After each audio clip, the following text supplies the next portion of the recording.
大家好啊！今日同大家講一個內地嘅大網紅啊，點樣由原本每年賺幾百萬，到後邊俾人搞到咧爭翻人哋幾百萬嘅故事。今次嘅主角叫做大長哥，係一個內地嘅美食博主啊。佢拍片之前喺內地咧就係一個普通嘅上班族，人工大約係1萬蚊左右。喺內地嚟講咧就唔算太差啦。咁而佢就19年開始拍片，一開始咧就係做美食嘅內容嘅，就喺嗶哩嗶哩呢度上傳影片。咁就好好彩啦！喺第一年啦，佢就已經成功可以同嗶哩嗶哩簽約啊！簽咗約之後咧就會有人工嘅，佢年薪咧就係25萬。咁淨係呢筆數咧已經比佢本身嘅人工係多咗成倍噶啦。於是咧佢就覺得喂，掂啦，呢單嘢係嘛，仲使翻工嘅？咁佢就即刻辭職啦，就決定全職做博主啊！咁佢自己就話啦，可能當時咧因為天時地利人和嘅關係啦，再加上當時嘅嗶哩嗶哩咧係處於一個非常之風光嘅時候啊！即係我諗19年啦，抖音應該就未去到依家咁犀利啦，即係仲有好多人喺嗶哩嗶哩嗰度落廣告啊，喺嗰度上傳影片咁樣啦，所以成年入邊咧佢嘅 view 數啊各方面咧都非常之好啊。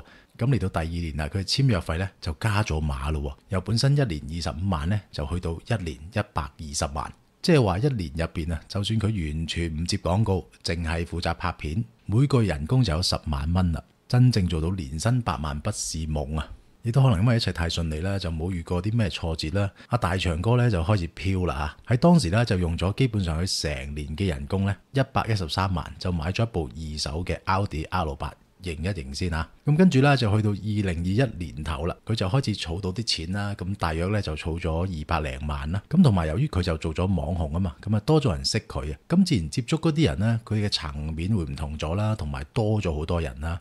咁當中就有富二代啊，有啲白手興家嘅成功人士啊，咁平時咧都會一齊食飯啊，飲下酒啊，咁啊個個你知㗎啦，飲完酒就喂兄弟兄弟啊，咁啊稱兄道弟咁樣。咁啊令阿大長哥就覺得哇，好似發緊夢咁樣喎，到底呢啲係咪真嘅呢？即係只係短短2年，佢就由一個普通嘅打工仔，去到今日啦，就可以同呢啲人一齊平起平坐咁樣，一切咧都令佢覺得自己已經唔再係普通人，有一種高高在上嘅感覺，開始有啲迷失自我。咁佢有講翻啦，其實喺佢啱啱開始做到年薪8萬嘅時候咧，當時佢嘅思想咧都仲係好簡單嘅，咁就係希望將啲錢儲起佢，咁啊儲到夠1000萬嘅時候咧，就全部放晒入銀行嗰度，淨係收利息，然後咧就躺平啦。唔做嘢，周圍去玩咁樣。咁但係咧，自從認識咗呢班成功人士同埋富二代之後咧，就親眼睇住啊，佢哋淨係一晚入邊飲酒用嘅錢咧，已經等於佢1個月嘅人工。而佢1個月嘅人工就已經等於內地普通打工仔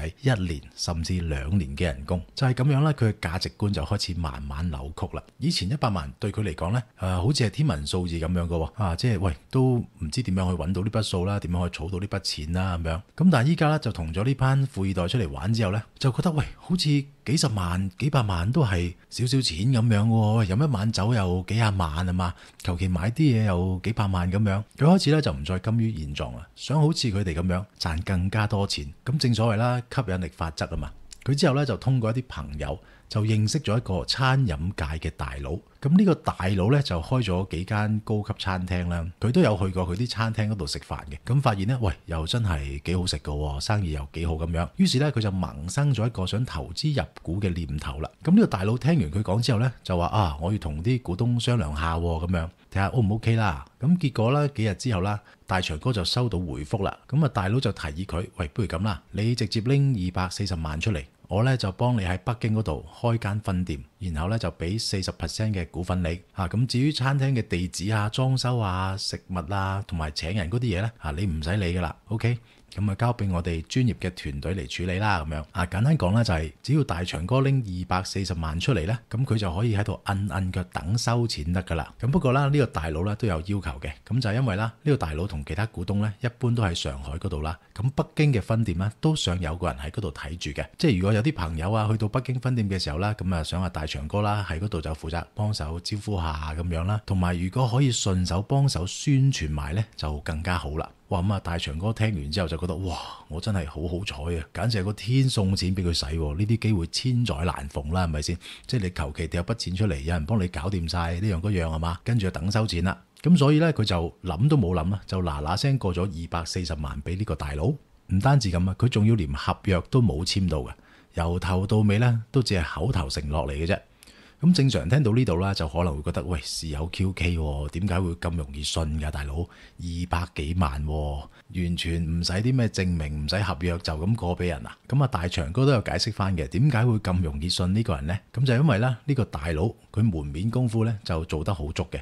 佢喺上海咧就有3間餐廳啦，咁有2間咧係呢個人均消費2000幾蚊嘅高級餐廳嚟嘅，仲要生意非常之好啦，日日都坐爆晒啦。咁仲有一間餐廳咧就係人均消費300幾蚊，咁呢間餐廳咧就非常之大，仲要係好難 book 位嘅。咁再加上啦，呢3間餐廳佢之前都講過啦，佢係親自有去試過啦，咁就係呢一點咧已經證明到呢個大佬嘅實力係唔簡單嘅啦。咁同埋咧，佢仲有去過大佬嘅屋企。咁就喺上海市中心入邊一個5000幾尺嘅單位啦，咁呢樣啦都證明到佢嘅財力噶啦。仲有呢個大佬呢，身邊亦都有好多明星嘅朋友啦，咁好多呢啲明星呢都有去佢嘅餐廳嗰度打卡嘅，咁呢一點呢，就證明咗佢嘅人脈啦。淨係呢3樣嘢加埋呢，已經足以令到大長哥就覺得個大佬係唔會呃佢噶啦。嗱，再加上呢度呢，我自己估嘅啫嚇，就唔係佢講嘅。阿大長哥由全職拍片開始啦，一路以嚟都係一帆風順嘅，冇遇過啲咩挫折，冇遇過啲咩壞人，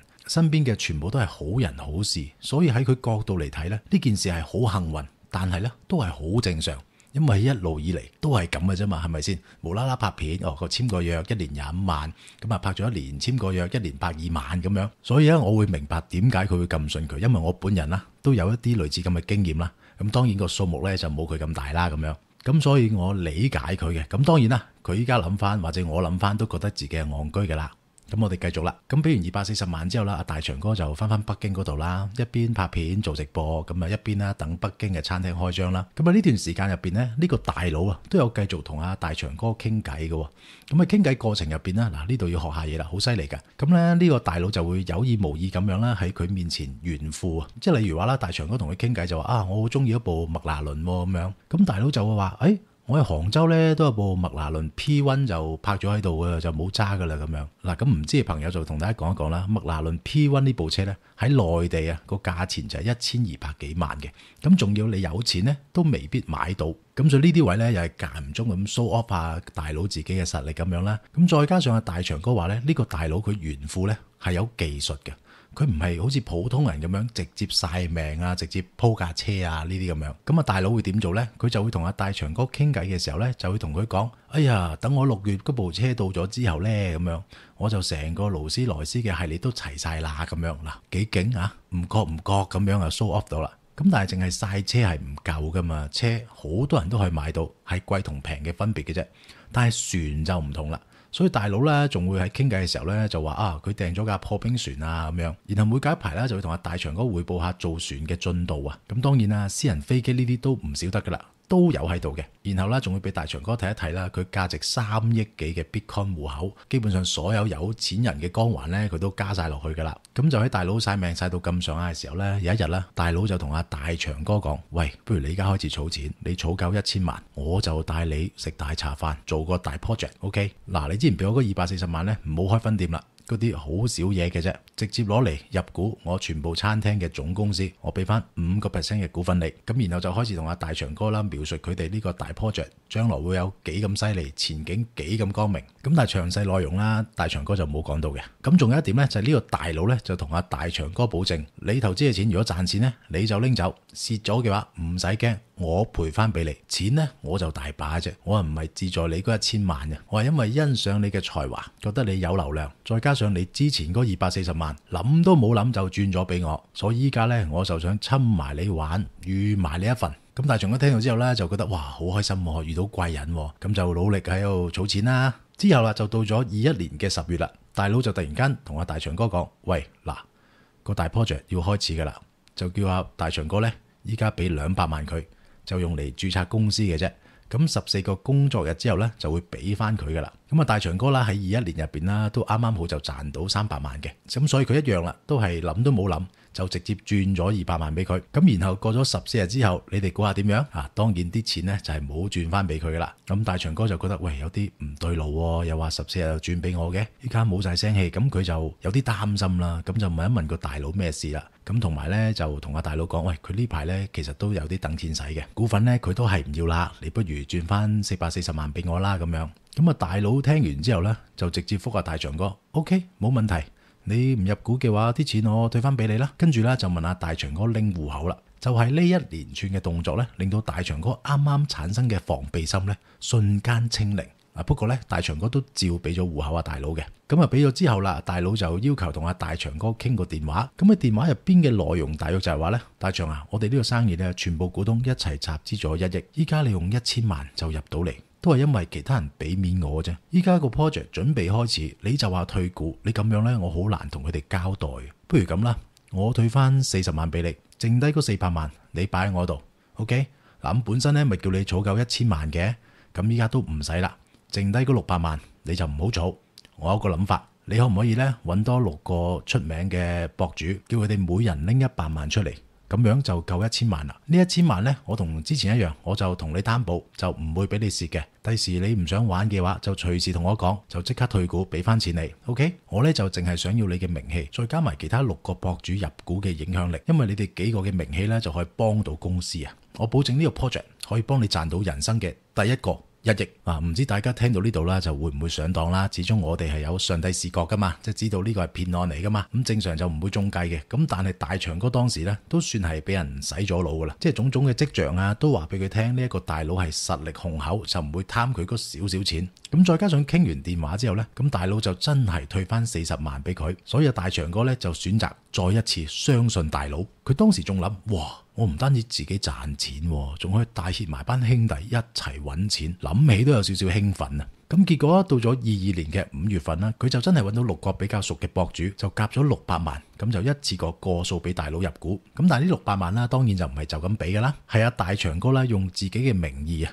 同另外6個人擔保，都係話如果蝕咗錢呢，大祥哥係會退翻俾佢嘅。因為當時佢心諗啦，覺得自己嘅賺錢能力啊，只要努力2年呢，就可以揾到呢筆錢噶啦。即係真係有啲咩事都好啦，其實佢都係2年白做嘅啫。但係如果成功嘅話，就係1億喎，仲要帶埋班兄弟賺錢。喂，呢件事型到不得了啦，係咪先？真係正宗嘅輸就輸粒糖，贏就贏間廠啊！咁眨下眼啦，就嚟到22年嘅年尾啦。呢一個所謂嘅大 project 呢，就一路都冇咩實際嘅進度啦。咁主要都係聽大佬又吹水啦，係嘛？咁中間就間唔中啦，會有幾張設計圖可以俾佢睇下咁樣嘅。咁但係就冇乜實質嘢可以見到啦。咁然後有一日呢個大佬呢，就突然間問下大祥哥借錢。咁大佬就話因為疫情嘅關係啦，佢全部餐廳都蝕緊錢啊，淨係1年入邊呢，燒錢都燒咗幾千萬。依家資金周轉呢，就出現咗啲問題啊，小問題嚟嘅，解決到嘅，就問下大祥哥方唔方便借100萬俾佢，過幾日呢，就會還俾佢噶啦。咁正常呢個時候就點都會起疑心噶啦。咁但係大祥哥唔同啊，佢骨骼精奇，宅心仁厚，佢冇起疑心不但止，佢就覺得發達啦。哇！依家佢係貴人遇難，佢出手相助呢，簡直就係雪中送炭。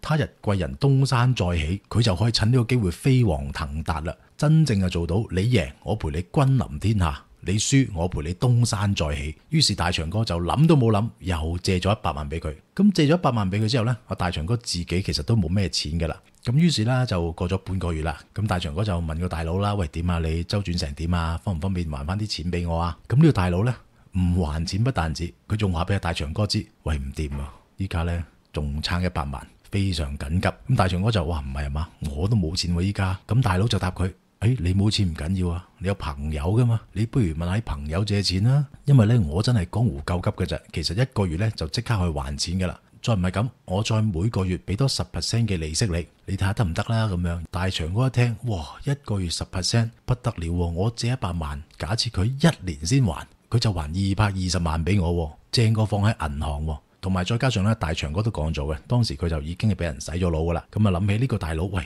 幾億嘅身家，呢200萬對佢嚟講只係小數目嘅啫嘛，應該真係一時周轉不靈嘅啫。咁但係呢，佢都仲有幾分清醒嘅，佢就有問呢個大佬，喂，你咁嘅身份，是但揾個朋友借200萬，好簡單咋嘛？咁呢度停一停，我俾你哋試下代入呢個大佬。如果你係大佬，你哋會點答？留言話我知，等我睇下學下嘢。咁啊大佬啊勁啦，大佬就話呢，就係因為我呢啲咁嘅身份，我放唔低我嘅面子同埋身段，問我朋友借錢，我覺得好失禮啊。但我會問你借呢，係因為我將你當成親兄弟咁樣。哇！你喺呢個幾犀利，大家攞筆抄低啦，下次問人借錢可以咁樣用啊。不過唔好問我就得噶啦。咁於是啦，當局者迷啊，再加上大長哥對大佬咧都依然係十分相信啦，再加埋非常崇拜，所以咧佢就揾咗自己公司嘅2個拍檔，就每人借咗50萬啦。咁呢度咧基本上係2個拍檔全部嘅積蓄嚟噶啦。咁之後啦，時間就嚟到23年啦。咁啊，大長哥喺呢個時候咧就同嗶哩嗶哩嘅合約就到期啦，亦都不獲續約啊。再加上咧佢嘅直播咧基本上都係唔收禮物啦，同埋啲片就係唔接廣告嘅，所以合約完咗之後咧，佢即刻變咗係零收入。1蚊都賺唔到，咁佢就開始去催下大佬呢個項目嘅進度啊！喂，個大 project 搞成點啊？咁樣咁同埋幾時還錢？係啦，冇錯，仲未還錢嘅，去到23年嘅時候，咁次次問到啦，大佬都有各種嘅藉口去應對啦。然後問幾時還錢呢？就永遠都係下個月一定還俾你咁樣。咁然後啦，去到23年嘅年尾，阿大長哥啦，終於開始清醒啦。佢覺得自己應該係俾人呃咗。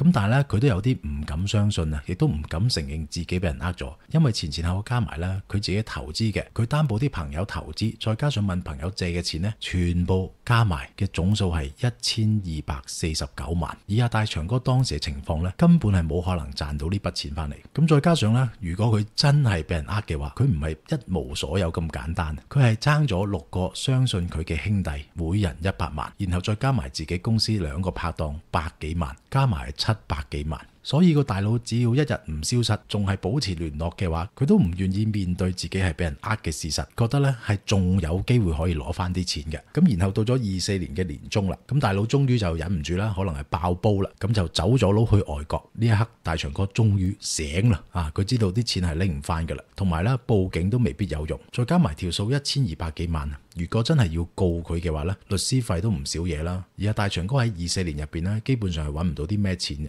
所以佢當時咧都係負擔唔到呢個律師費。咁但係錢雖然拎唔翻啦，但佢爭人哋嘅錢都要諗下點樣解決噶嘛。於是大長哥咧就賣咗自己部車，然後就用埋屋企嘅積蓄啦。咁呢度咧仲有加埋佢婆婆120萬嘅棺材本，先叫做咧就還到一半嘅啫。咁最後咧都仲爭人300幾萬嘅。仲要佢婆婆咧早排就因為走咗啦，咁走咗之後咧嗰啲遺產係要分配噶嘛，咁呢120萬棺材本咧照道理咧就要分俾佢啲仔女嘅，咁所以一變咗咧阿大長哥仲爭佢姑姐90幾萬，成件事就係咁啦。咁啊大長哥咧因為呢單嘢之後咧咁都繼續拍片啦咁樣，咁啊開始接廣告啦，咁依家就應該係努力生存，努力賺錢，努力還債啊！咁啊，我成日都講噶啦，依家經濟唔好啊嘛，嗰啲牛鬼蛇神咧就出晒嚟噶啦，就用晒啲唔同嘅方法啊嚟呃人錢啊、借錢啊呢樣嗰樣。咁我今日聽完呢個故事咧，希望大家下次遇到啲同樣嘅嘢就可以提高警惕，就唔好咁容易相信人哋，因為多一句啦，冇咁大隻蛤乸隨街跳嘅。好嘛，今日就講到呢度，大家有啲咩騙案咧想同我分享咧，都可以留言話俾我知嘅。唔該晒，拜拜。